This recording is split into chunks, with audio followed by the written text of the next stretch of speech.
Not that we're voting on anything anyway, but. Oh, yeah, you've got 2.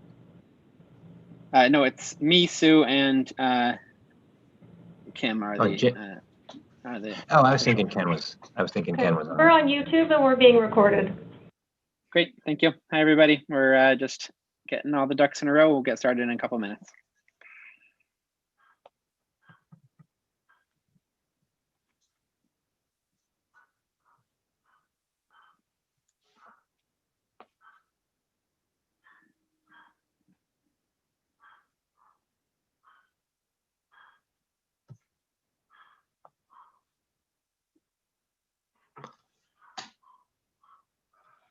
Oh,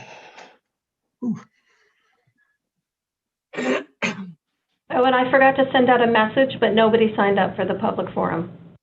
Okay, thank you. Mara, Jim needs the email again. He thinks it's going to... I just resent it to him 4 minutes ago. Tell him to check his spam folder. Okay, thank you.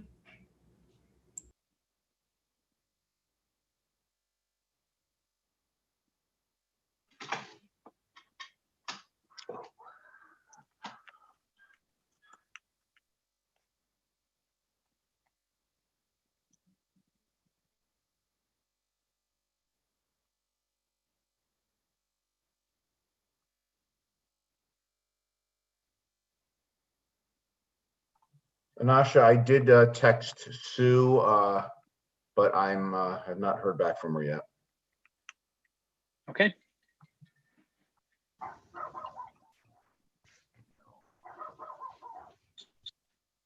We'll give her a minute.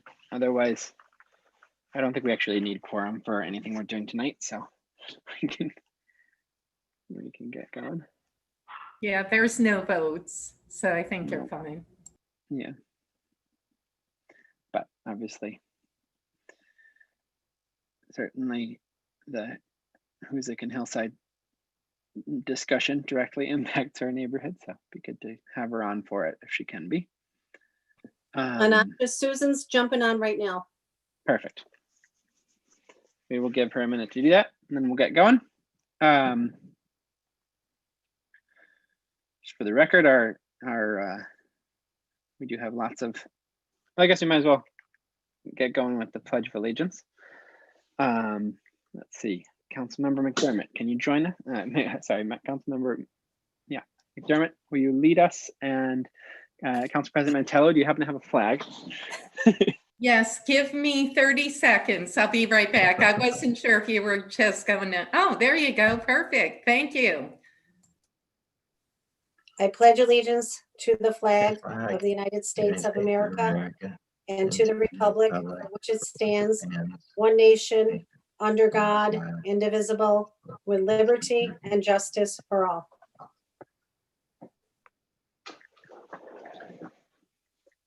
Great, thank you. Let's see, for our roll call, we've got Councilmember Ash McPherson was not available tonight. She's got work, but we'll follow up with her. Councilmember Steele is joining us in a moment. Councilmember Cummings, chair, is present. Council President Mantello ex officio is present. Councilmember Zalewski is also present. And Councilmember McDermott is also present. And Councilmember Gully has just joined us. So thank you. Thanks for joining us, Jim. Presentation of agenda. We've got lots of things going on tonight. We're going to start off with a presentation of the Hoosick and Hillside study. We've got a few folks here to help present that from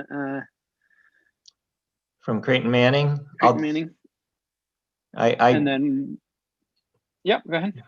Okay, so I'll just state, we applied to Capital District Transportation Committee a number of years ago to undertake this study. There have been a number of studies undertaken for how to improve the traffic flow and connections on Hoosick Street. We knew that there was nothing we were going to be able to do about the traffic on Hoosick Street as far as the volume goes, and that it will probably just continue to grow. So this study really focused more on how to connect the neighborhoods across Hoosick Street, through Hoosick Street to each other, Hillside and Hillside North, and how to connect them down to the downtown as well, to the services downtown, to the bus rapid transit as well. So we did have a number of public meetings that I know many of the council members were at before COVID hit. And I really think we had a really good, robust outreach, as well as a presentation online that was available for people to view for a number of weeks. We've got some actionable items in here that are doable. Some of the previous studies had some things that were expensive and may not have worked, even though they were implemented. And so I think here we have a really well done study by Creighton Manning and their team. And with that, I'm going to hand it over either to Mark Sargent or Jesse Vogel. I think it's Mark's going to start, right, Jeff? Sure, I'll Just take it for the just record, 30. before you get started, I'll mention Councilmember Steele has joined us. And other than that, you can take it away, Mark. Sure. Thanks for having us. I'll just take it for 30 seconds. But thanks for the opportunity to present the results of the Hoosick Hillside planning study to you folks and to bring you up to speed on the recommendations in the study. There are some really good projects that will accomplish some of the objectives that Steve highlighted just a minute ago to connect the neighborhoods to downtown. And so we're excited about it. And we hope that, the city is able to pursue at least a couple of these, prioritize them and get some real good improvements in place, particularly around the Collar City Bridge and the idea for a path connection up the middle of Hoosick on Lower Hoosick is kind of an exciting opportunity there. So Jesse is the lead planner on the project. He's going to give you an overview, and then if you have any questions, we'd be happy to answer those for you. Sounds good. Thanks, Mark. We've got a quick presentation I'd like to go through. Hope everyone can see it up here on the screen. Yep. So we'll begin just with a brief overview of the study area. You can see Hoosick Street highlighted in orange with north oriented to the left side of the screen. Purple being 8th Street, 15th Street now in yellow. And then some of the landmarks in the area, including City Hall, the Oakwood Community Center, Hudson River Commons Plaza.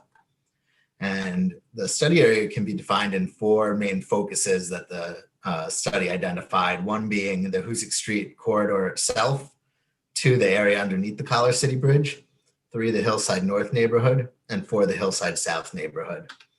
And importantly, as Steve and Mark both mentioned, the connections between those neighborhoods, as well as to River Street, the new BRT, and downtown as well. And so outside of the project, we established the purpose and needs of improving quality of life for the neighborhoods, creating safe and convenient pedestrian and bicycle connections, and minimizing the negative impacts of traffic that these neighborhoods have experienced, while still maintaining traffic operations and acknowledging the realities of the Hoosick Street corridor. We did existing conditions and then went to the public, where we heard some further concerns that you can see highlighted here, some relating to vehicle operations, other with poor lighting and pedestrian connections. In general, sidewalk condition was noted as a concern as well. And so this kind of formed the basis as to what we would use to come up with our recommendations. You can see our overall recommendations plan here comes up with 10 overall recommendations, and we'll go through them now briefly. Starting at the top of the page, the first recommendation is traffic calming on 15th Street. We looked at possible curb extensions at the Hutton Street intersection, as well as the potential gateway on 15th Street, just past the McDonald's. You can see there's a number of curb cuts. So trying to shorten pedestrian crossing distances and make it more pedestrian friendly in the area there. The next recommendation is for a median on Hoosick Street. This came about from the number of pedestrian and bicycle crashes. You can see here slightly higher than would be expected at the 6th Avenue and 5th Street and 10th Street intersection, as well as those 2 8th and 9th Street intersections. And so in order to resolve that, we looked at the first a median alternative. Starting on the right side of the screen, that would realign the lanes to keep 2 lanes going into the 10th Street intersection, provide a crossing with a pedestrian island at the 10th Street intersection, and then a median with a barrier in between 8th and 10th Street, and then a median with a path going through Hoosick Street from 8th Street to 6th. And what that does is it creates a new pedestrian crossing at that arrow at 8th Street, as well as that pedestrian connection to 6th Avenue. And it improves the conditions for pedestrians walking along Hoosick Street by eliminating left turns onto 9th Street. The second alternative is largely similar, starting at 10th Street. The key difference is that the median does not extend through 8th Street. So we maintain the pedestrian crossing, but pedestrians from 8th Street to 6th Avenue would be using paths on the outside of the bridge. Still the same benefit for pedestrians walking along Hoosick Street at 9th Street. We did some traffic analysis for this to account for any diversions associated with the medians. In general, the first alternative shown results in improved operations at the 8th Street intersection and slightly increased delays at the 10th Street intersection, while the second alternative improves maintains the 8th Street intersection and improves the 10th Street intersection. And so in general, the medians, both alternatives calm traffic in the area, would improve lane balance and provide the opportunities for pedestrian crossings that don't currently exist today. The third recommendation in the plan is a path connection to the Hudson River Commons Plaza. You can see here at 11th Street, we went out and did some field work. There's a bit of a grade and no current path. We went out in the snow and there were footprints of people currently making that connection. So the city may want to coordinate with the landowner to create some sort of stair connection to the path as shown on some of the options to the left. Another thing that came up during the course of the study was a path connection to School 2. It's highlighted here. We know that TRIP has been working on a potential path here. They have it in some of their previous plans. And so we looked at some of the guidance as to what that path could look like. 2 options shown on the screen here. Key takeaways being that either option should provide sufficient clear space on either side of the path to make it feel safe, as well as adequate lighting. Also an opportunity to raise intersections where the path may cross the street. In keeping with that, we looked at traffic calming on 9th Street as well. Our overall recommendation plan provides this traffic calming toolbox, which has a number of treatments that could be implemented, not just in the Hoosick Hillside area, but in other places throughout the city. Those include street trees, which provide a vertical element in traffic calming, curb extensions, as we shown on 15th Street, potential alternate side parking, which shifts traffic and calms it, and then raised crosswalks and raised intersections. The study acknowledges that the median on Hoosick Street actually will result in traffic calming on 9th Street by reducing cut-through traffic. Also, converting 9th Street to two-way traffic would calm traffic, and these select tools could apply as well. We talked about the pedestrian crossing at 8th Street under the median, but we feel it's important enough of an improvement to really, it could be its own standalone thing. And so we want to take a closer look at it here. Here you have it under the alternative 1. You can see there's also curb extensions on 8th Street to shorten that pedestrian crossing for people walking east-west on Hoosick Street as well. Similar to the traffic calming on 9th Street in the Hillside North neighborhood, we looked at traffic calming on 8th Street in the South neighborhood. You can see here a plan that includes those curb extensions mentioned at 8th Street and Hoosick Street, with additional curb extensions on Hutton Street and Eagle Street to shorten the pedestrian crossing distances and narrow the roadway to calm speeds in the area. Another option that was brought up by TAP was the Riley Park Gateway, as shown here in this rendering, which could also include curb extensions and potential raised crosswalk as shown. In keeping with the connections to River Street and the new BRT corridor, we looked at a connection to Rensselaer Street from the Hillside North neighborhood.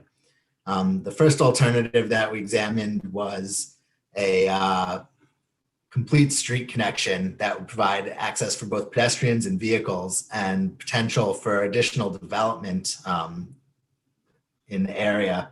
And you can see that here, where the street makes up the grade.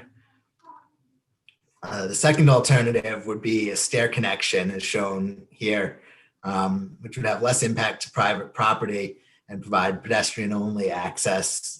Again, because of the grade change between 8th Street and 6th Avenue, there's a need for a stair connection in this case. 6th Avenue also, one of the things— Before you move on there, how is it that the street can go up the grade, but you need stairs otherwise? Is it the angle that allows the grade there?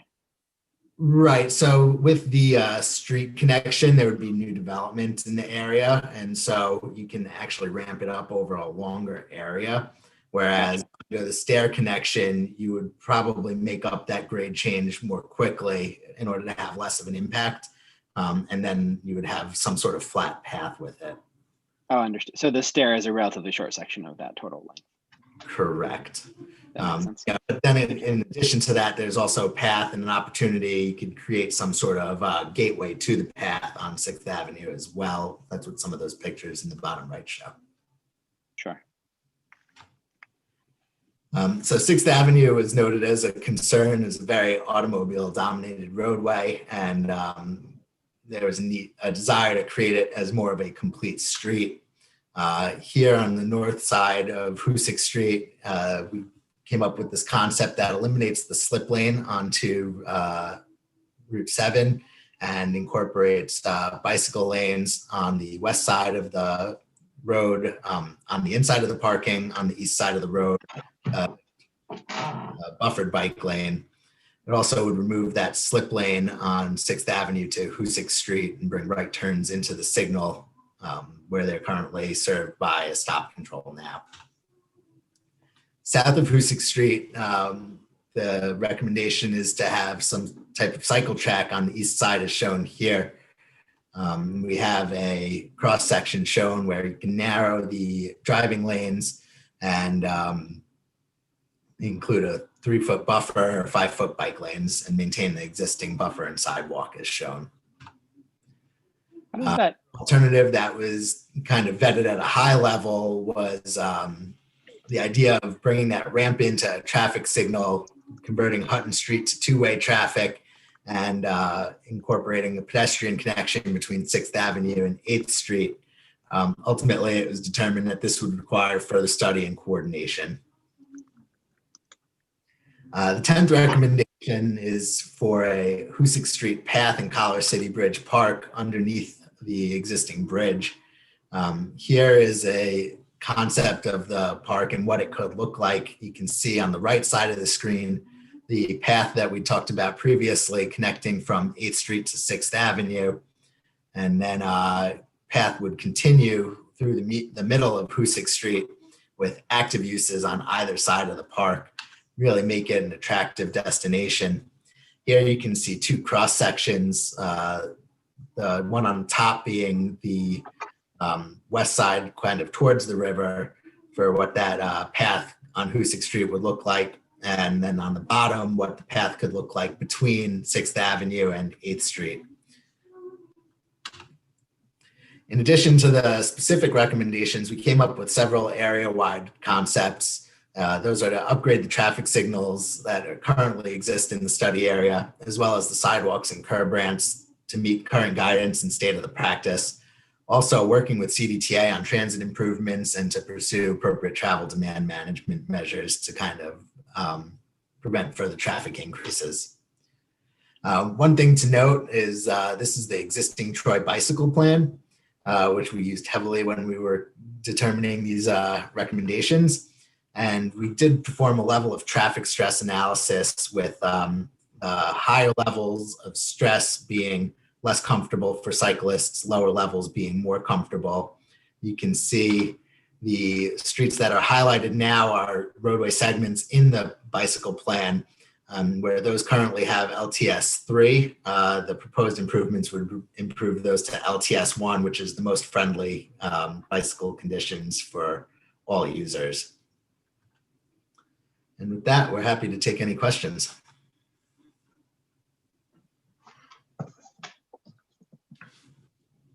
That's right. I've got a few questions, but I'll open it up for any other council members first. Chair? Yes, Council President Mantello. I just want to say very good job, Creighton Manning. Obviously to try to connect to the waterfront, to the riverfront is key, and to try to connect to the bike trails. I mean, the biggest, hurdle that I see, obviously, I'm someone who travels Hoosick Street, or I should say avoids Hoosick Street on a daily basis. The traffic, and I'm sure throughout your studies, everyone told you it's horrendous, especially the lower part, because people just gun it to try to beat that light, getting onto the Collar City Bridge. So obviously, the traffic impediments, the calming, I think that those efforts will probably have to be implemented first, if this was, to go forward. I love the ADA compliance and the user-friendly sidewalks, and I just love the connections, because there are incredible opportunities. There's also the Capitol Roots Garden over off of Hoosick Street in that area. So making those connections would be wonderful, and obviously dominoing that into potential economic development opportunities. But what, the problem that I see on Hoosick Street is when development happens, it's kind of piecemealed. So there's no overarching development plans. Going up a bit, Popeyes, it's horrible. We have cars literally on Hoosick Street waiting to get into Popeyes, the Dunkin' Donuts, and now we have the urgent care in the portion where this proposed area is being developed. So I think at some point, making that connection, doing an overarching plan for that particular area, and then moving up Hoosick Street would be fantastic. So I guess, the question is, where would you go from here in terms of picking some of the plans? And obviously, we'd have to apply for funding to implement, but how does it go in terms of next steps? And thank you again. Thank you. Yeah, I think you echoed a lot of what we heard throughout the public engagement process in terms of people avoiding Hoosick Street. And so, a lot of the recommendations did try and focus on that. With regards to the traffic, the median alternative does kind of realign the lanes westbound to prevent some of that jockeying as people do head towards the bridge. So that was something we were very aware of. The report does outline some potential funding sources and next steps that the city could go to apply for those funding. And then in terms of prioritizing the recommendations, I believe it would be up to the city, but we feel that all the recommendations in the report certainly would help achieve the study goals of improving connectivity in the area. The only thing I would add to that is, the next time there's a solicitation for funding, whether it's TAP or HSIP or one of those enhancements plans, that's the time to open this back up, and we could talk with you then about which ones we think, or you think most are important that might be eligible for the next funding program that comes around. That's awesome. And the Greenway, I mean, there's small grants, but, potentially we could apply for a small grant for that too, in terms of the bike trails and trying to connect down to the waterfront. But this is a great start. I commend Creighton Manning. It's, it's ambitious, but you have to start out in baby steps. And I learned that at the Greenway and the canal. So it's a great start, and I commend you guys. Thank you. Thank you. Thank you, Council President. Any questions from anyone else before I go?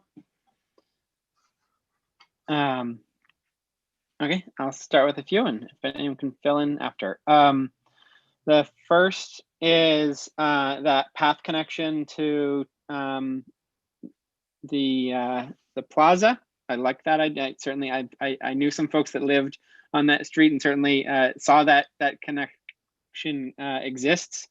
I'm wondering, I don't know if this is for Steve or the planet, have we started any of those conversations with the property owners around what that would take? You know, obviously we have some similar stairways elsewhere in the city that have fallen into disrepair. So I want to make sure there's strong buy-in in that from people on site that are able to help maintain it. But I think it would help them a lot to be connected to that neighborhood.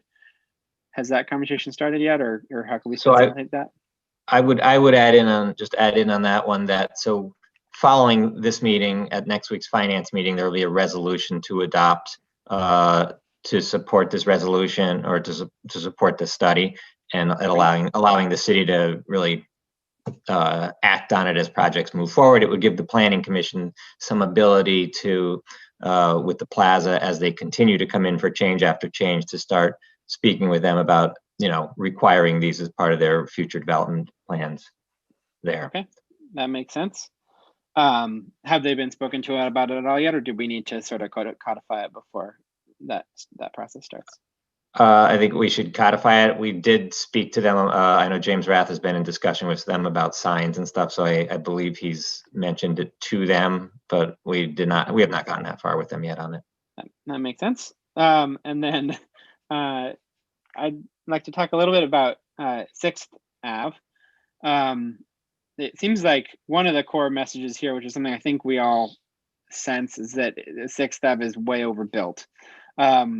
Is that, did you do actual traffic count studies and stuff? Can we get just clear confirmation that there's nowhere that we need more than one lane in each direction on 6th? Is that your sense? Well, we did do a traffic analysis, and I can go back to the area south of Hoosick Street. One lane northbound is sufficient from the traffic analysis for the segment. You know, typically with traffic, it's the intersections where delay occurs. You know, the segment can handle a lot of cars, but as you have competing traffic from side streets, that's where the delay would be. In terms of 6th Avenue southbound, the ramp does currently, from Route 7, does bring a lot of traffic into the city that way. And right. So the plan would maintain the existing single lane on 6th Avenue up until the ramp comes in, at which point they would maintain the additional lane. That makes sense. Just to accommodate the time to merge. traffic volumes. Is that about actual traffic volume, or is that about giving additional room to merge, basically? From the traffic volume. Okay. And so, yeah, right now, the model that we ran showed backups onto Route 7 if you reduce the number of lanes there. Okay, gotcha. Yeah, I've been doing a lot of thinking about Federal and 6th, so it impacts that as well. But that makes sense. In terms of the bike connection, it seemed like you were proposing bike lanes on both sides south of Hoosick Street, but then moving them onto only one side north of Hoosick Street. How does that actual intersection work to shift the bike lane across to have them both on one side of the road? Just the opposite. I think you probably I might have flipped it. Both sides north and one side south. So that intersection conceptually is a raised intersection with good pedestrian crossings on all legs. So you could switch over from two sides to one.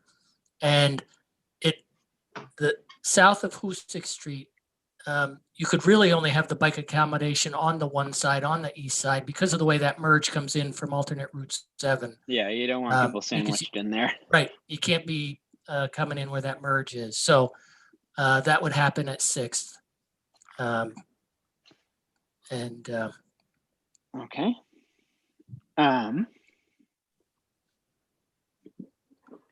But the other thing I would just point out is that that the study did recommend further study of 6th all the way down to like Congress and Ferry, because there's an opportunity to look at 6th, what happens to that path, so to speak, that cycle track once it reaches Federal and, continues east. There seems like there's an opportunity to really dress up 6th Street further to the east a lot for the entire stretch. Are there things along that line that we could do sort of a half step toward, obviously we're going to look for grant funds and other funds to do the larger infrastructure, do the raise and intersection and things like that. Are there things that could just be done with restriping sort of level funds? Yeah, possibly we would have to look at that right there in that cycle track area, difficult because those cycle tracks do require vertical separation. So you could do it with striping and maybe those bollards or something. Okay. So a little bit of physical improvement in addition to the striping. Gotcha. But you need a vertical barrier between a two-way cycle track and a travel lane. That makes sense. Either a curb or those flexible bollards. Yep. Okay. Are there other questions at this time?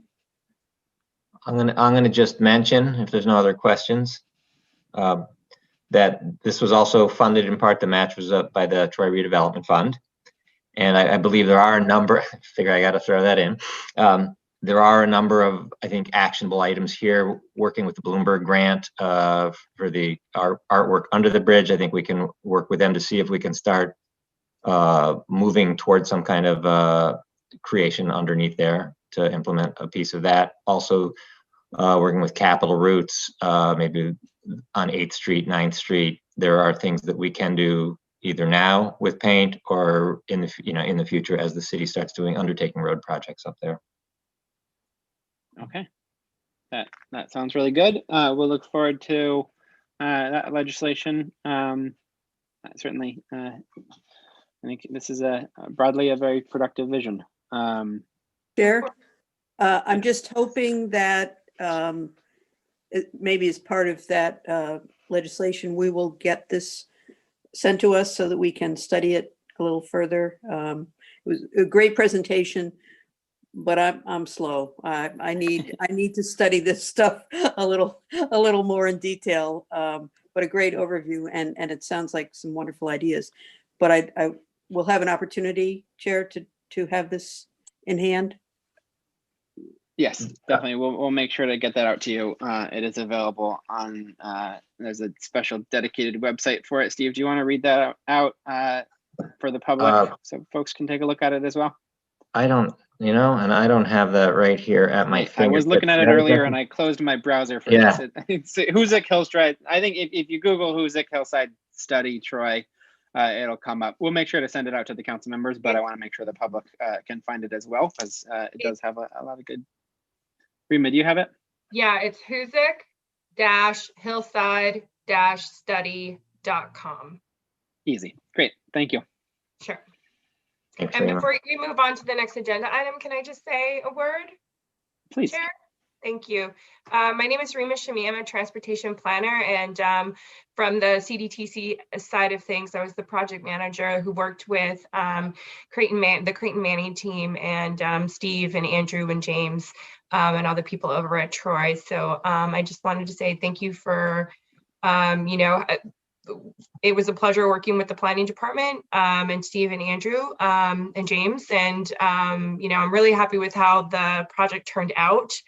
And really hopeful and looking forward to all the great implementation that's going to come out of the project. So yeah, I just want to say thank you, and it was great working with you guys. Great, good to hear. I guess just are there anything coming down the line on your end that you're aware of? Obviously, infrastructure funding is a big up in the air and a big potential for the next couple of years, but are there things that you're particularly aware of that we should be keeping an eye on? The TIP update is coming next fall. So, and, there's potential for creating some competitive projects out of this linkage study. So I would say keep your eye on the next tip update. And hopefully you can put something together that'll be competitive. I think you can. Great, sounds good. Chair? Thanks for your help. Yes, Council President Mantello. Yep.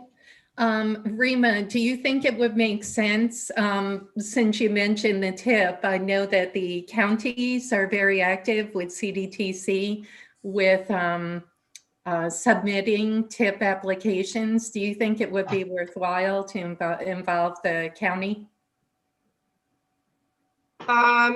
The county didn't have very much of a role in this project. There was a county rep, Linda Vanderhyde was on the steering committee. But it's a state highway. So I would say if anything, confer with DOT. Okay. And Steve is pretty practiced, and correct me if I'm wrong, Steve, but my understanding is like you know your way around the tip process yourself. I do, but Andrew Kreshik definitely does. So we're working our way through that actually on a number of items. They have both of them have a presence at the planning committee meetings, and various other committees at CDTC. So and I think it would be something that would be on their radar, but I would say work with DOT. Yep. Thank you. Chris, feel free to jump in if I missed anything there. Chris Bowers on the line too. He was worked with me on the CDT side for the project. I think that's pretty much it. I think you hit all the high points. Great, thanks so much.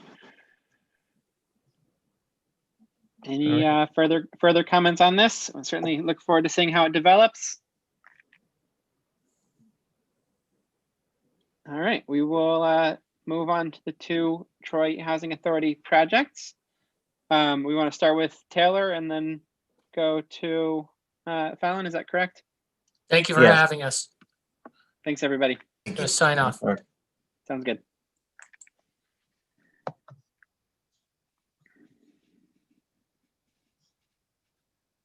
Okay, and I'll just give a quick intro as well.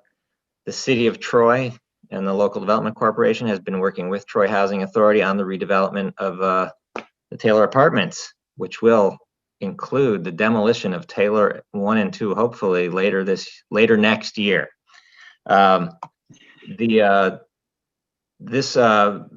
Penrose is preparing an application to HCR right now for this project.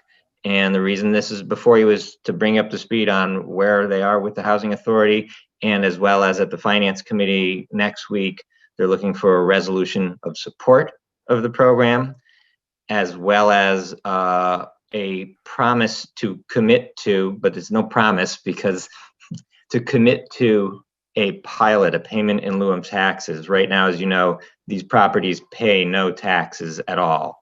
So the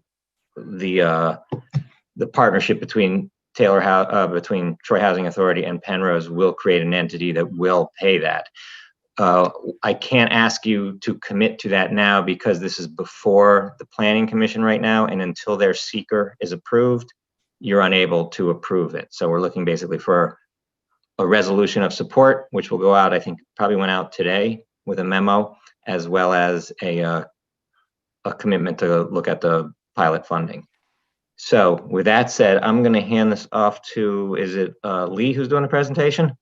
That'd be me tonight, Steve. Chair. Dylan. Chair. Yeah, sorry, one sec. Council President, do you have a Yep, sorry. Steve, we haven't received anything yet, so probably I'll receive it from Corp Counsel tomorrow. I think so. Yes. So our clerk Mara maybe I'm jumping the gun there, but yes. Yeah. So this is a precursor to next week's meeting. That's okay. And in the future, when you send it to Corp Counsel, please copy myself and Ken. Okay? Okay. Thank you. Yep.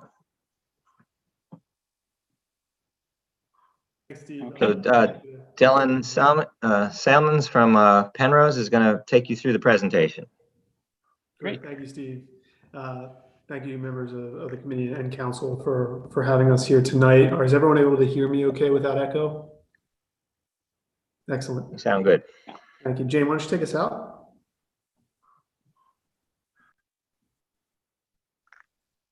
So tonight we're going to briefly bring you all up to speed on what has been a really exciting and immersive engagement for the better part of a year now, working with the Troy Housing Authority and the Troy LDC.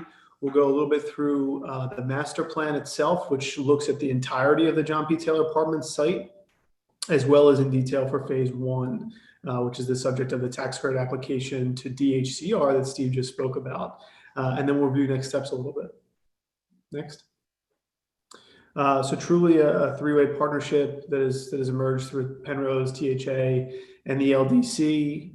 The interests of the project are sort of vested amongst all of us pretty directly. The THA being existing landlord and site owner, administer scarce public housing resources, Penrose's co-developer, and pre-development lead in terms of the exercise and the guaranteeing of some of the pre-development initiatives that have happened. And then obviously the LDC in terms of the sort of binder of the three that in private and public partnership. Next. The outset of the project here, and I should say I'm joined tonight by Tom Houlihan from the Troy Housing Authority, who I'm sure can jump in and answer any questions you guys have as it relates to their vested interest here. But the project really comes about foremost as a housing project. We responded to an RFP that THA had solicited back in early 19, maybe even late 2018. To envision the future of the John P. Taylor Apartments, which, in addition to the vacant and blighted projects that are Taylor 1 and 2, was the aging infrastructure of Taylor 3 and 4, the two towers that straddle the Commerce Street Bridge. And the vision for that new future at Taylor was one that was, foremost affordable, preserving the housing stock of affordability, integration of a potential workforce level tier of affordable housing, and then being able to attract some of the market-driven forces that are downtown and create a richer diversity of income and help to finance the overall project. In cooperation with the housing was the commercial objectives, extension of the River Street retail corridor, which is so tremendous in downtown Troy, and I'm sure like many other small downtowns has been hit hard by the pandemic, but we're hoping is going to become roaring back. As well as attract some of the some additional office space for growing office sectors within the region. An integral piece of any affordable or mixed income housing project are community service facilities. And so partners within the region that would provide educational, institutional, and supportive social services for existing THA residents and then future residents of the project, and public open space. And so you'll see throughout the presentation that the idea of reconnecting Taylor Apartments, which when initially drafted and before bisected by the move of the new Commerce Street Bridge, was a pretty open park-like setting. And so the ability to reconnect the new project to the waterfront, create publicly accessible open spaces, kind of return some of that to the future of John Taylor Apartments is a big piece of this. So what do we spend our time doing since our designation in the fourth quarter of 2019 is working through a multi-stage community engagement process that has involved both the residents of the THA and John P. Taylor Apartments, the larger Troy Housing Authority's resident population, as well as the public. And so prior to the pandemic happening, and even through the pandemic, we've been hosting events to solicit feedback in terms of preference studies, interesting history that has occurred here, things that are really intended to inform the master plan that we had responded to in our RFP. And then through the end of this year, working towards what is really our key milestone now in the second week of the new year, which is this DHCR application to finance the first phase. Some images below here with some of you can see what is pre-pandemic and maskless, and what is current or post-pandemic that is masked up, but continuing to engage the community in the design work around Taylor. A really great, kind of amount of lessons learned that have happened throughout this. We've been compiling the outcomes of our sessions in a pretty rich report that gets published incrementally on Tom's website, the THA's website. So it's available for the public to download or to get in person at the THA's offices at Taylor. But a real focus on community services. So the notion that we need to continue to think through having anchored non-residential uses in these buildings that provide services back to the community. Those translate pretty directly into what are those programs: job training, daycare or youth programming, and senior services. There's a tremendous amount of elderly residents that reside within public housing across the country. That's no different here. And the opportunity that the future of the project, provides, places for those folks to age in place with dignity is a big piece of this. And then recreation space. So there's some pretty great recreation elements that exist within Taylor and under the bridge today. There's some diversity that I think people want to see there, and that we are trying to figure out as we prime and program the master plan. So all this stuff is sort of getting put into the hopper and worked on with our architect and master planner, which is Wallace, Roberts, and Todd out of Philadelphia. You'll see in the upcoming slides of the master plan. A big component of the whole project in the master planning phase has been the discussion around the reconfiguration of the Congress Street Bridge and the resulting benefit that could create as part of the reconnection of Taylor and the future of Taylor. And so, what you're going to see in the slides ahead of us show the straightening out of the arms of the bridge that would come to a four-way intersection at River and allow for the massing of buildings to hug the street wall and really push the reconnection to north of Congress Street. And then the site is constrained by something that none of us see really on a surface, which is the existing county sewer easement that runs underneath of the site. It's a pretty significant piece of infrastructure below grade, and something that, while a constraint, also allows for an argument for us to open up that sort of boot end of the site to public open space, things that don't need to be heavy and obtrusive on top of the infrastructure. And so we use that as sort of a key design element that you'll see in the master plan. What does that get you from a framework perspective? What's the real driver there? North-south and the orange arrows, as you're seeing, that strong connection back into the downtown of Troy, is a pretty significant linchpin in the success, as we see it, of non-residential uses migrating down River Street. And so these retail nodes that are created at the intersections is really by virtue of the straightening out of River Street past Congress.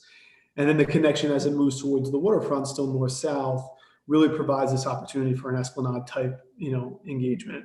And that's the striking of Front Street that we'll see in here as a proposal. And then across east to west, you can start to see that through that division and in Congress, the reconnection and gesture that we're trying to do back to the waterfront, and creating sort of these waterfront lobbies, this community hub moments that go east-west as well as north-south on a retail corridor to create a richer experience profile. Public benefits. So the bridge redesign, the overall master plan, what is the feedback that we've gotten provide? And so both providing waterfront park access by means of those east-west connections and north-south connections, again, in this reconfigured bridge scheme. We've worked pretty closely over the many months with CDTA to talk about how bus stops can get incorporated into the project, and then the concept of creating a more TOD-like environment. How can we rely on mass transit to try and reduce the demand for peak parking? And how does that start to provide mobility for folks who are residing in the affordable housing units? The creation of a pedestrian promenade around what is now shown in this image is the removal of Front Street along the water. And what that allows us to do in terms of creating a diversity of some open space programming. So, common green spaces, a new basketball court, a dog run, some additional active recreation in terms of playgrounds, passive recreation in terms of overlooks. That really starts to open up some opportunities there. And then sort of a phasing of sequence in terms of the newly created buildings. Next. And so that kind of rotates into where are we now? How do we get to what is an awesome picture of what could be the future of the John P. Taylor Apartments? And so we are now in a position where phase one, the existing site of the vacant towers, is primed up for its first tax credit application. That's existing within the confines of the existing bridge geometry. And so we've designed Taylor 1 to still have a lot of the elements that wants River Street straightened out. So the ground floor, as you'll see in the future slides, promotes a lot of transparent materials at the ground floor, hugs the corner of Congress and River, and sort of ready to accept the new future of the straightened out bridge. The plan then, after the completion of phase 1, would be to move residents from Taylor 4, which is catty corner to it in the first diagram in the gray box, into the phase 1 building, demolish Taylor 4 and construct that in its place, construct the new building in its place. And then phase 3 would similarly, catty corner to it, vacate existing Taylor 3 building into new Taylor 4, opening up that site for redevelopment as the final phase of Taylor, closest to River and Congress Street, and hopefully maximizing on some of the planning work that the prior phases had done. Next. And so what does that leave us with phase 1? So the existing conditions of Taylor 1, which no one on the phone probably needs to be described to them, is one that is sort of a pretty good visage of the era of public housing that we've been in, something that was not kind in the last administration, and really is what we're looking to totally depart from as we move into Taylor 1, the newly created Taylor 1. So whereas these buildings are ones that sort of retreat from the street wall, create a lot of corners that usually are difficult to manage or maintain or light, we sort of totally departed from that, brought something towards the street wall, straight line across the River Street extension, and hugs the corner of Congress. So next slide. Taylor 1 is expected, and it's sort of in the rendering here, would be the far building on the corner, would be the first phase of Taylor, to have 85 apartments. That's a 1-for-1 replacement of the existing apartments that are inside of Taylor Building 4, existing 4, which is to be demolished. And then the creation of approximately 21 additional affordable apartment units that could be rented as up to a workforce AMI level. It's also intended to include a set aside for disabled and frail elderly. One of the pieces that's really come out of the engagement with existing residents, both in Taylor and throughout the THA portfolio, is the need for units designated for those two specific populations. Their proximity within the building, elevator access, amenities, services. That's a resounding population that needs to be served in the future. Corresponding to that is a fitness room at the ground floor, a large resident lounge, central air conditioning, in-unit washers and dryers for laundry, ground floor resident storage for additional bulk storage of resident goods. A lot of folks in the neighborhood have been living here for a long time, have stuff. Modern apartment living is great, but we need space for our things. Parking in the rear yard, and so there'll be both the existing Taylor parking lots and this new Taylor parking lot that hasn't existed before. Roof-mounted photovoltaic solar array to help offset the usage of common area lighting and electrical. And then the entire building would be designed to Enterprise Green Communities standards. The building is a mixed-use building, and so the ground floor has been designed to have a Congress Street front-facing commercial/community facility space of about 1,400 square feet. That space would tie directly back to the residential portion of the building, as it's intended to really be ultimately occupied by a service provider, and so residents receiving services there could migrate between the two. It's got good connection back to the building's main lobby and systems. It has dedicated parking, and it'll have a full transparent storefront along the front of the project. And then open space, the Taylor 1 building in its own, before we get to the full master plan build out, has an entry plaza, resident courtyard with active and passive recreation, both in the form of sort of like a log run and then some other elements. And then the project is again fronting sort of the corner of Congress and River Street. So what are the next steps? Stephen had laid them out in his introduction, but we are going back to our, for our 5th community meeting with Taylor residents. We've been pretty transparent this whole time as we get through incremental updates on our design planning and process to make sure that those are coming across. We have, 75% of the plans that we are working on right now to get us into our HCR submission. At that 90% mark, we want to go back to the residents and show them what the building is going to look like. We apply for funding to HCR on January 13th. And as Steve said, in the upcoming finance committee meeting, we'd be looking for a letter of support for the Article 11 pilot to support the project. And that Article 11 is a product of New York State Public Housing Finance Statute. It respects that the site will continue to be owned by THA, Troy Housing Authority, and developed in partnership with them too, so owned by a nonprofit entity, and that the project would be subject to an ongoing regulatory restriction for affordable housing. If we're successful in our HCR application, we would look to close on the financing in the third quarter of 21, hopefully simultaneously demolishing Taylor's 1 and 2 towers, start the construction right there after the demolition is complete, and hopefully be completed with construction of the phase 1 project and start moving families over from Taylor 4 in the first quarter of 2023, which sort of puts a ballpark around when the bridge work would need to be happening. A lot of information. But I think, overall, we've been tremendously pleased with the experience working with residents in Troy, with the opportunity to tag along really to some awesome development that's happened downtown, and to work with Tom and his team in terms of, affirmatively furthering fair housing for future generations. It's been a really great experience so far.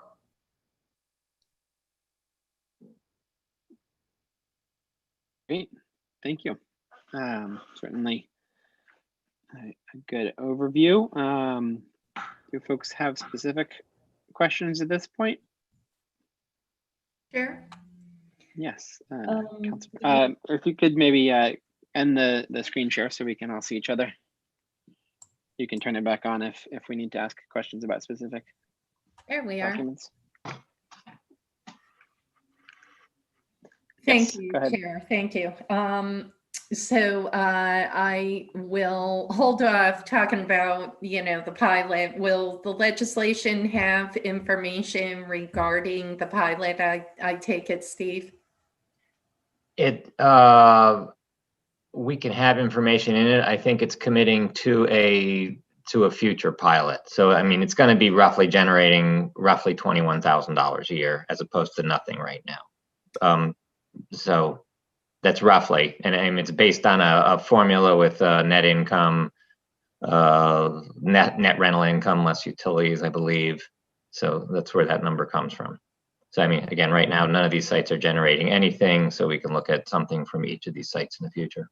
Right.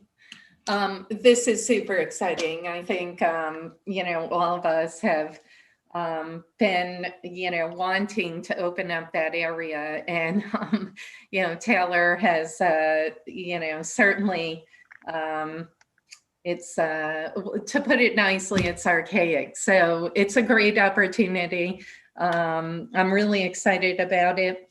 While the development is happening, Dylan, will the potential for trails, and I know that you mentioned Congress Street.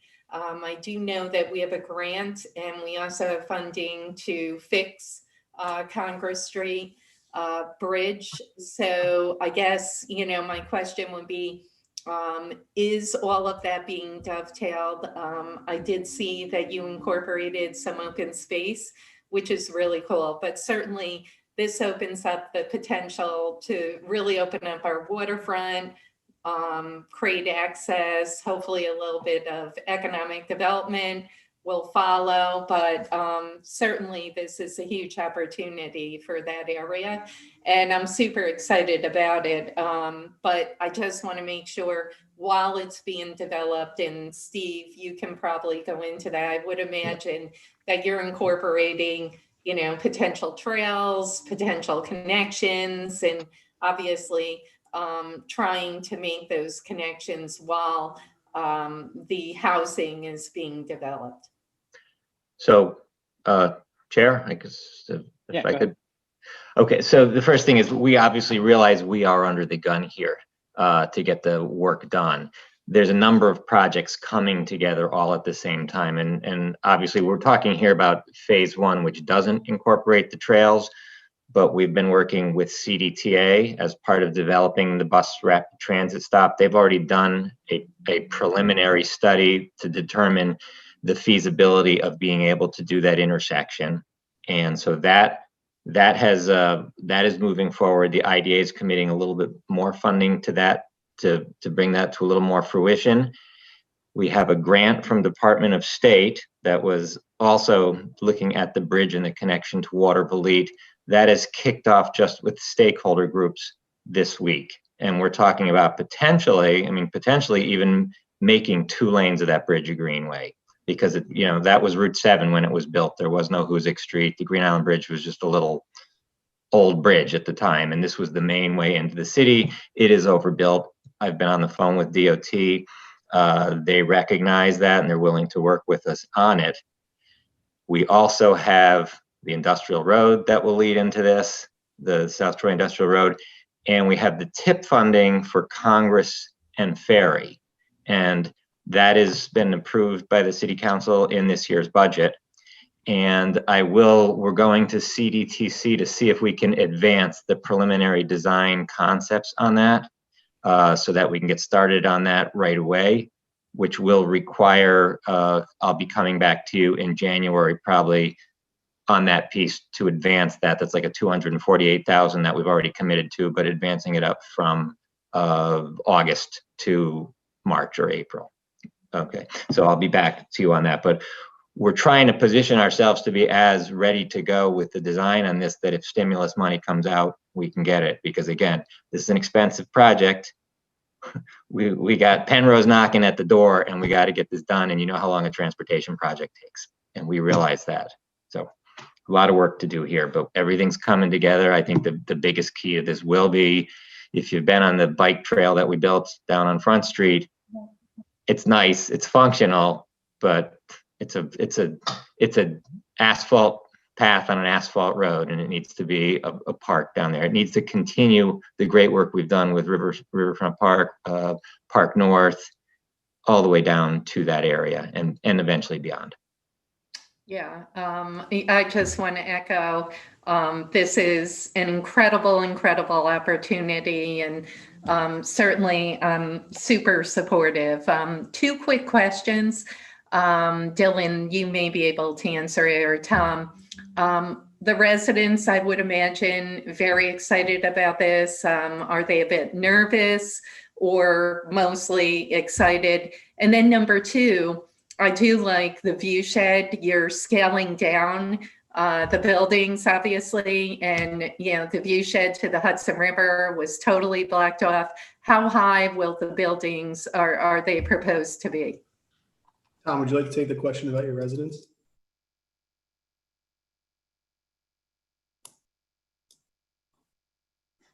Chair.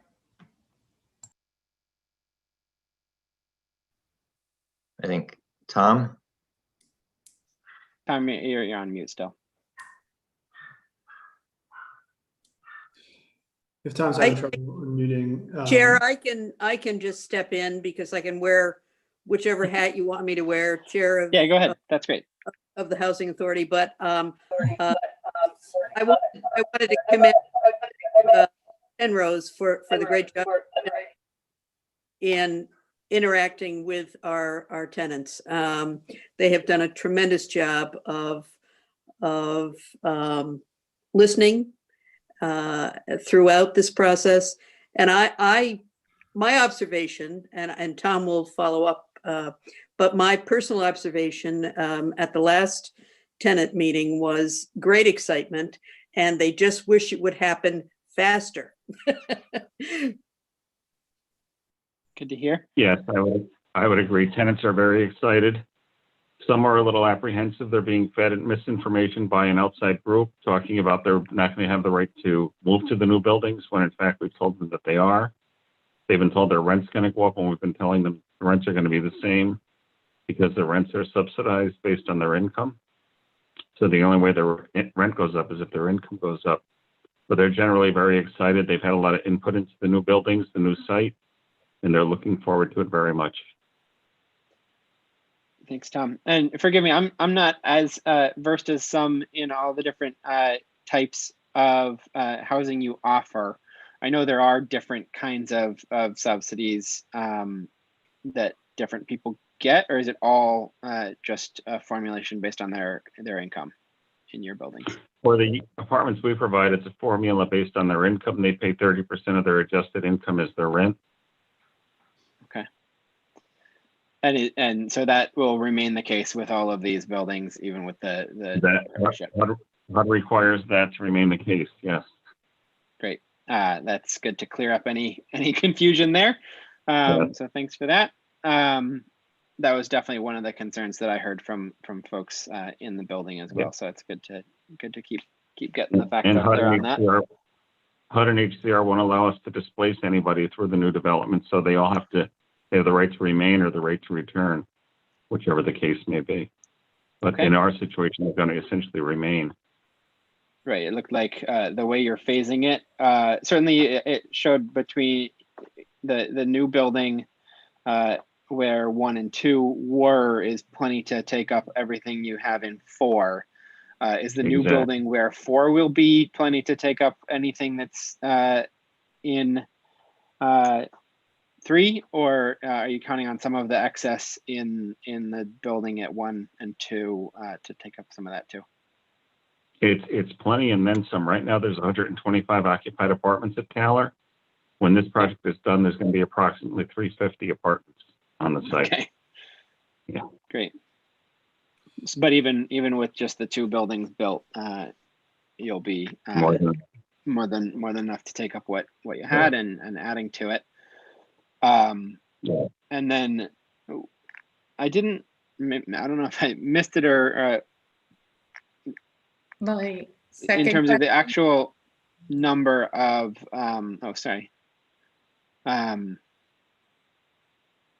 of market rate or other apartments that are not in the affordable Or just to category. finish the other council member's question, the stories will be at the highest point of phase 1 of the phase 1 building, 5 stories for the corner at River and Congress. And then it steps down to 4 stories for the remainder of the Congress Street leg. And so we're really coming up to try and build some scale at the corner across from the historic building at the edge of River and Congress, and then step it back as we move to over River Street. That's awesome. That's awesome. And Chair, my final question, sorry, you did mention the potential walkability over Congress Street. I notice a ton of those folks, even in the winter, do their shopping over in Waterville Elite. So, potentially, hopefully this may open up maybe a small market on our side of the river, which would be wonderful for, that area. But more importantly, you did talk about the walkability. I think Steve did. And I know that we have that grant with Waterville Elite. So hopefully that'll be looked at also. So thank you. Really exciting. Great job. Absolutely.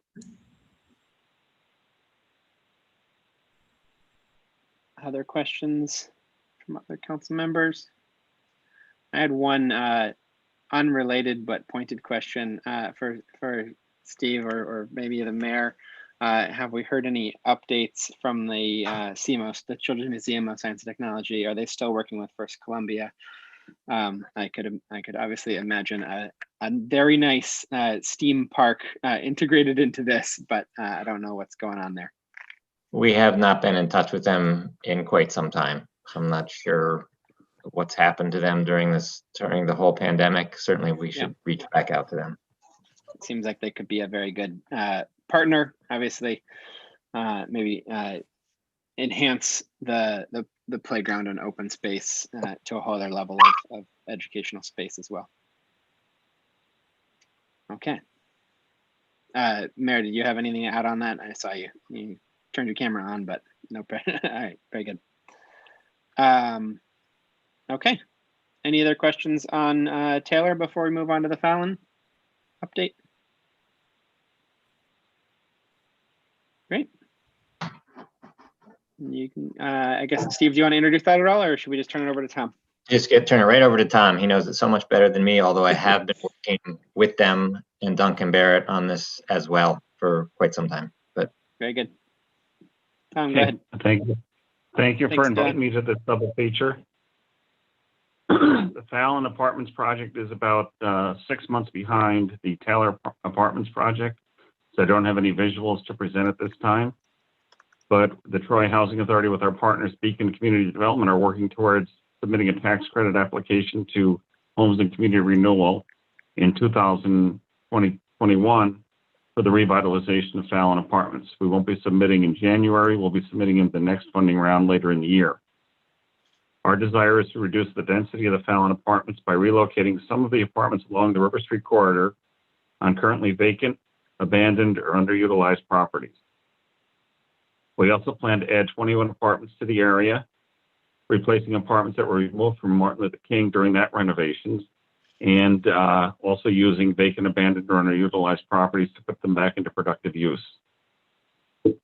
Very preliminary plans have been presented to our residents and some community members, but these are undergoing modifications as we review existing conditions and try to anticipate HDR's priorities for 2021.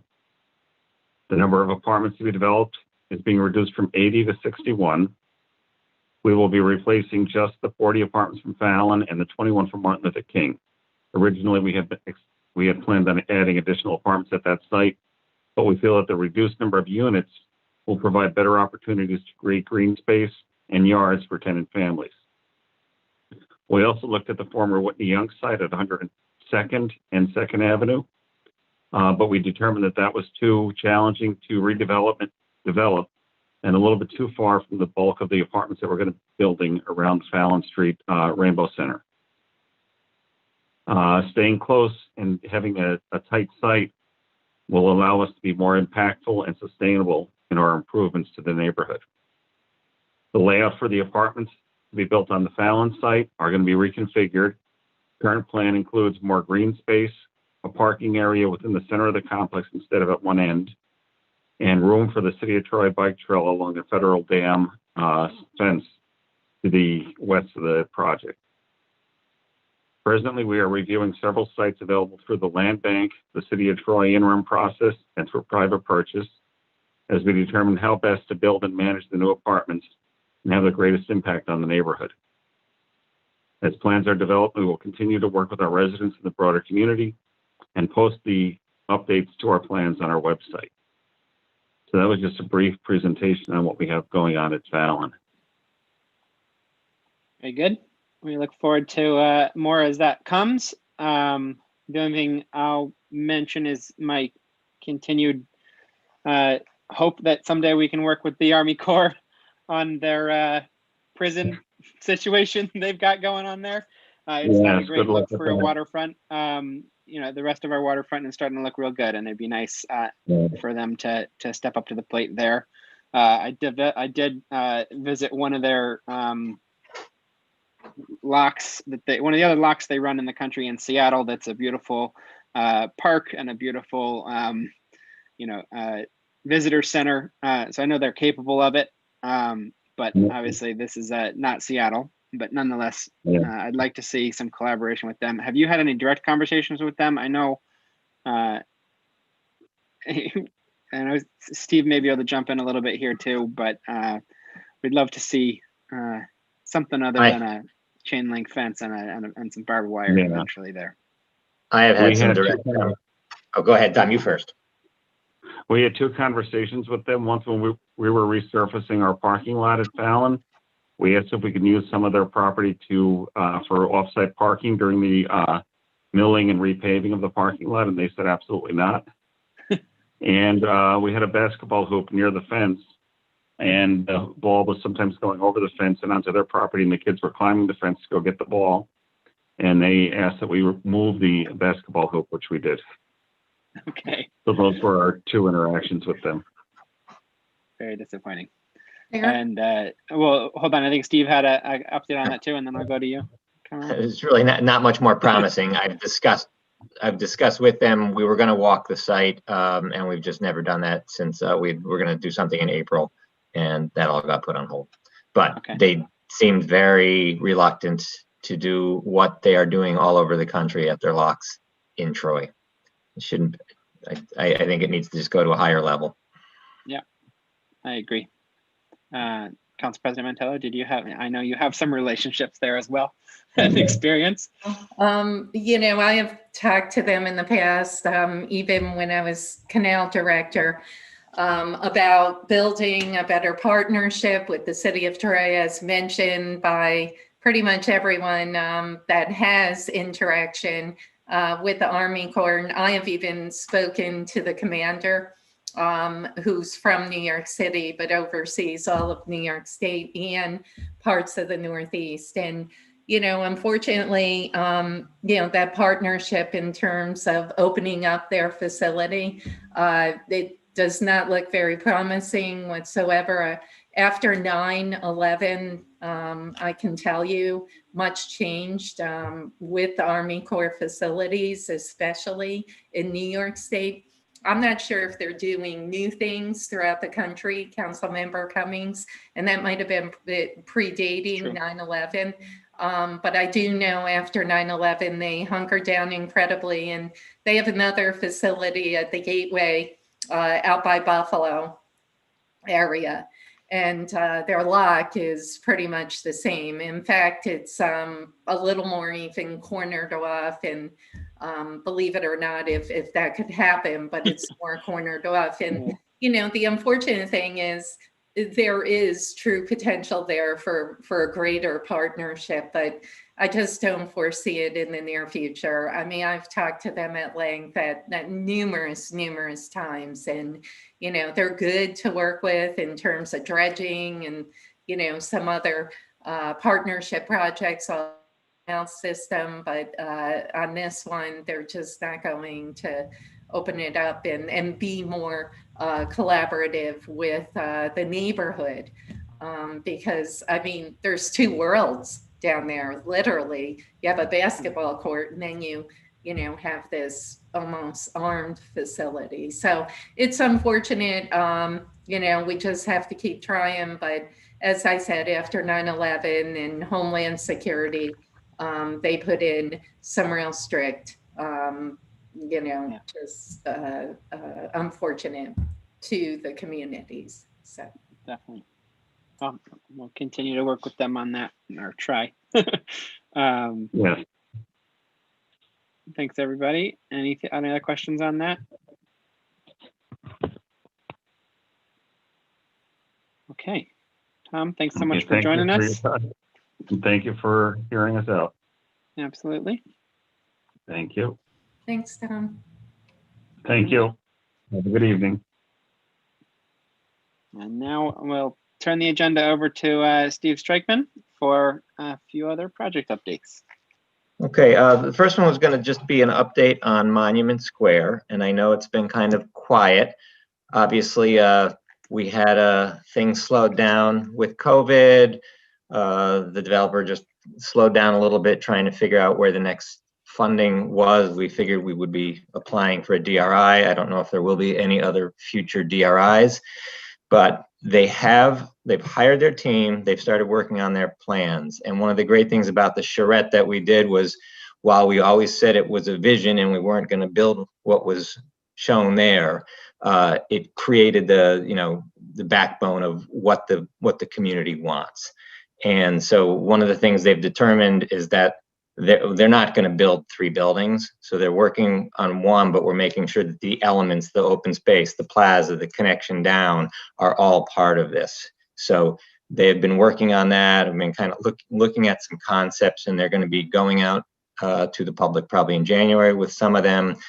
Preliminary site planning commission, either January, but definitely February.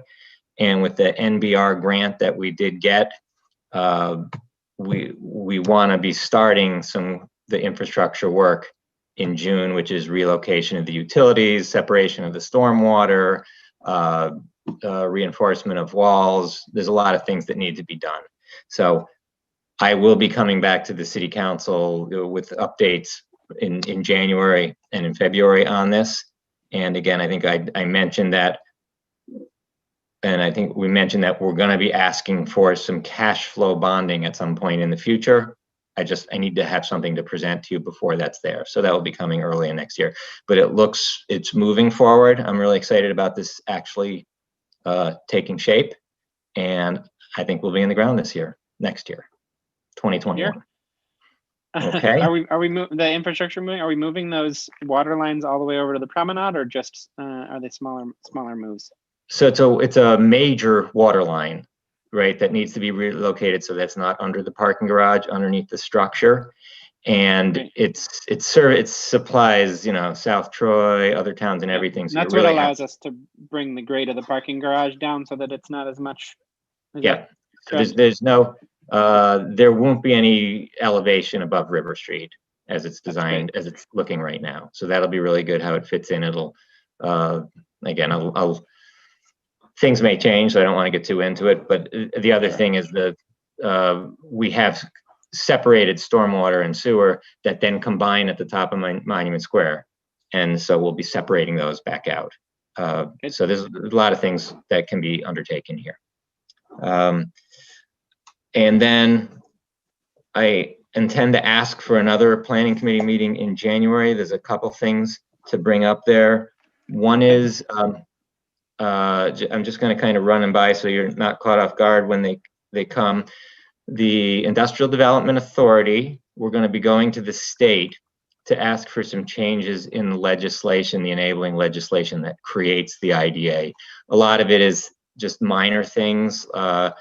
For instance, let's see, it talks about the city manager. We got to clean that up. There's improper citations of different sections of code. One of the things we want to do is right now the IDA, unlike the CRC and the LDC, requires the city comptroller to be the financial officer on that. We want to remove that so that we can then have our, basically remove that, and we'll have our own secretary that signs the checks and does all that work. Also, there's, what was the other one? There's a big one in there. Right now, when our bonding ceases to be, and we have a bond issue with RPI, when they pay that off or refinance it through the CRC, we cease to exist. So we want to change the legislation basically that says as long as we have outstanding projects, we can remain in effect. So those things, and you'll see that that's an update that's been done for other IDAs throughout the. That has. Is that correct? So that should be straightforward. Right. So I don't think there's anything big on that.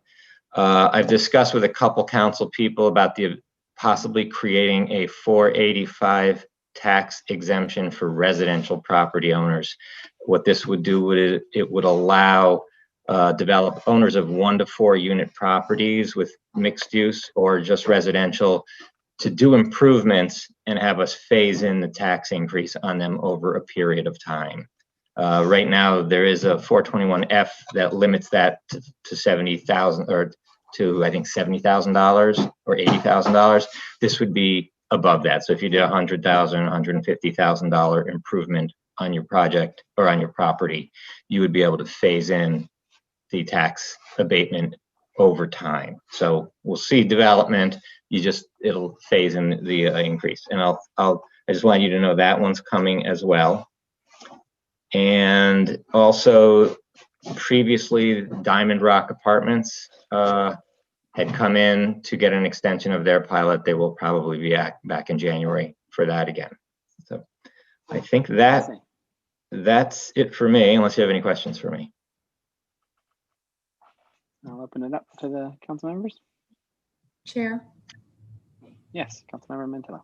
Yep. Steve, I'll withhold one monument until you have everything together and you plan to come back, but it's good to see it moving forward. I guess, my major 2 questions will be the 600K, where they purchased or, put the monies into the LDC. Actually, sorry. It was committed to a future funding of the project. So of a public piece of it, whether it be an improvement that we need, like a match for a public grant, or some kind of an operation agreement. We haven't really defined what that is, but it's not cash that goes to the LDC at any point. Right. It's more, I take it. It's project based. I mean, it's It's money we're gonna have to find otherwise, so. Okay. And then the bonding that you spoke about, that essentially, would that be for the public monies, the grant that we received, essentially fronting that money, I take it? Yeah, there's roughly 1.5 million in cash, 1.3 million in Department of State money, and 1 million of NBR money, Northern Borders Regional Commission. So it would be the 1 million Northern Borders and the 1.3 million Department of State. It's just cash flow. So we'd spend it, we would get it back. Okay. Okay. And regarding the IDA legislation, I would definitely begin discussions with the legislature on that, because as you know, some IDAs throughout the state legislature did do the report on IDAs, LDCs, and they're kind of moving away from IDAs and LDCs and kind of frown upon them, as you know. But, certainly it's very important to the growth of our city, but I would say the sooner the better you get that rolling.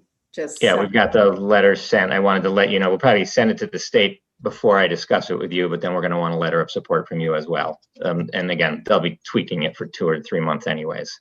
Yeah, actually, you'll have to get home rule legislation, right. So you'll have to have the council pass the resolution requesting the legislation. So I'll have to, recuse myself, but just to give you a heads up. Okay, thank you. Also on that 485, I should jump back to that. That is something that normally the way they're created, the cities or the county and the school district could opt in if they wanted to offer it after the fact. I'm asking them in advance to opt in when we do it, so that they're already in the legislation. Great, that makes sense. Did you say the 45F is already in effect? There's a 485B that's for commercial projects. I think it's like 7 or 8 years. So it's on, it's on any increase in value, but that's for commercial only. There's a, there's a 421F. Okay. That is a different section, and that's in effect. So I think when we get this, we'll have to obviously do a lot more marketing to the public to let them know these are out there, because nobody's really using them. Yeah. Yeah. Is there should we be at this point at least telling people that they can apply for that? Is there a process to apply for that? The one that exists for folks who are there is a process. There is you'd go through the assessor, have them visit the property in advance and apply that way.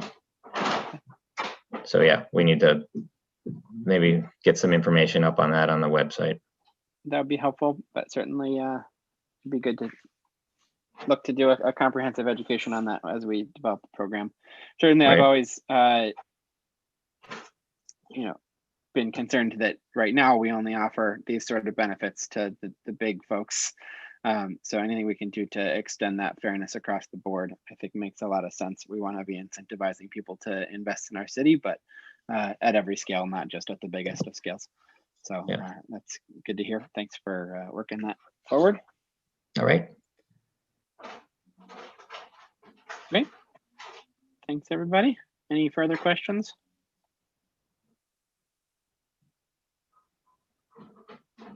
Okay. We'll look forward to a further meeting in January for more updates on those things. All right. Thank you. Indeed. I will take a motion. You going to update on CCA, Chair? Oh, yes, please. Sorry. That's what I've been working on all day. And I'd rather not. No, I'm kidding. Yeah. So as I mentioned in the legislation, we don't have legislation on it for the finance meeting, I don't believe, although we will be looking for some changes to our local law, which will be a longer process. So basically, I think this will get spread out over a couple months because it involves a local law.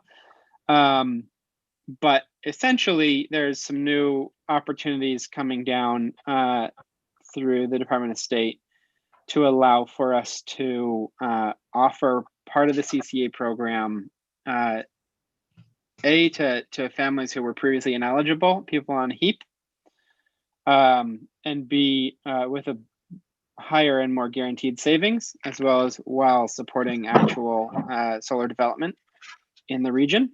And that's through what's called opt-out community distributed generation, opt-out CDG.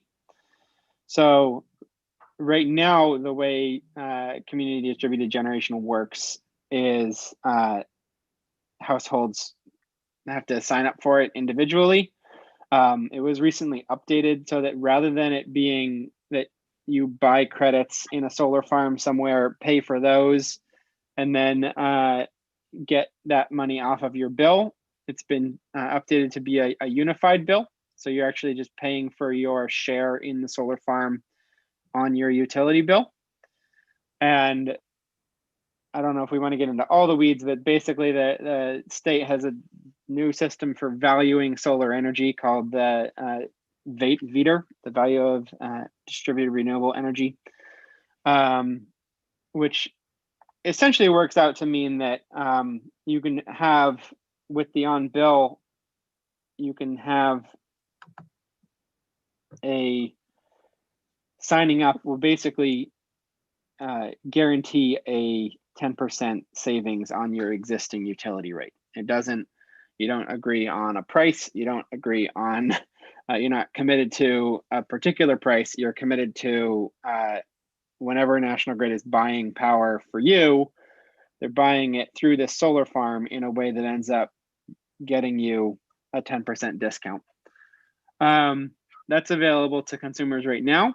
What's newly available is that the state, because it's such a good and low risk for the consumer option, the state has started to open up the possibility for us to offer it through our CCAs.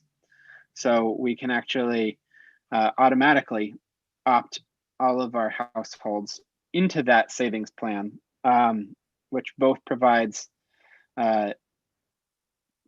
guaranteed customers to local solar farms for solar development to happen, and guaranteed savings to our customers, with a lot less of the concern and the questions and the back and forth that we've had in the past on trying to lock in a particular rate from a supplier. So at any rate, that allows a more guaranteed savings, which is what it then opens up the door to serving HEAP customers. Because previously, while we could have pretty high confidence that we would see savings, we couldn't guarantee it. And so this program now has an ability to guarantee savings over your National Grid bill, which allows us to serve those customers who, I think for me, it's certainly been a priority to try to find a way to serve them, because they're the folks that are maybe seeing the biggest impact from their electricity bill on their monthly finances. So if we can reduce that bill, that's going to be really beneficial. So all that being said, there are two providers who are capable, theoretically, of doing this. I think there's been some back and forth with Mega, who is our current administrator. I was on the phone with them today, and they're doing their research to figure out how to do this process as well. But there's also Jewel Assets, which was our second top choice back a year ago.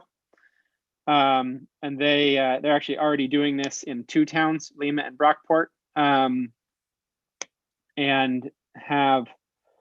are just sort of a little further along on the process for it. And so we're just in the discussion right now with the two of them about how to collaborate or how to move from one to the other as our administrator.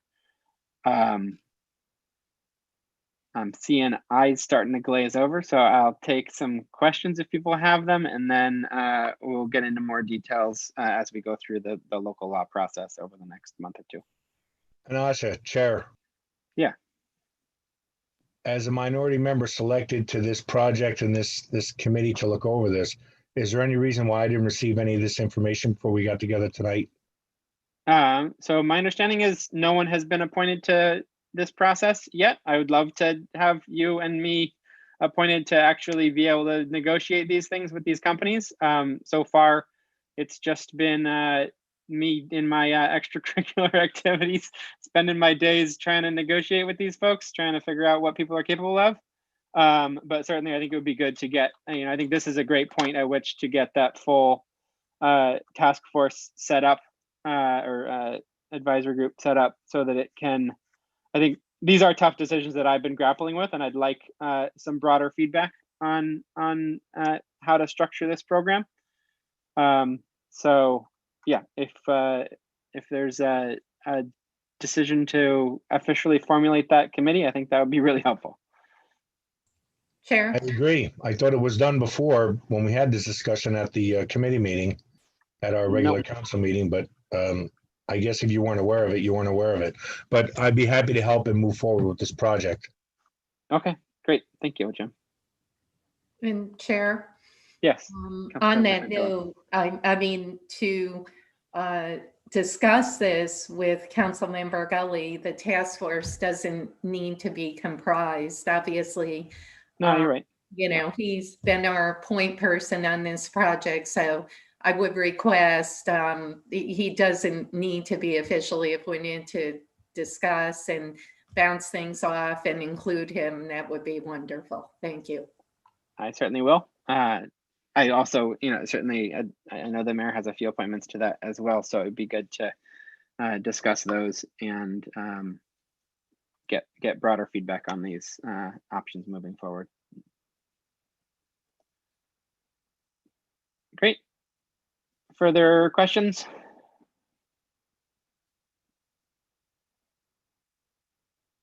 I just thank you, Anasha, for doing all that research. Certainly. We appreciate you staying on top of it. Anytime. Thanks. Okay. I will entertain a motion now if there's no further questions on that. Jim, do you have a motion to adjourn? Oh, I think I need it from Sue technically. So move. All right, I'll second it, and Thank you.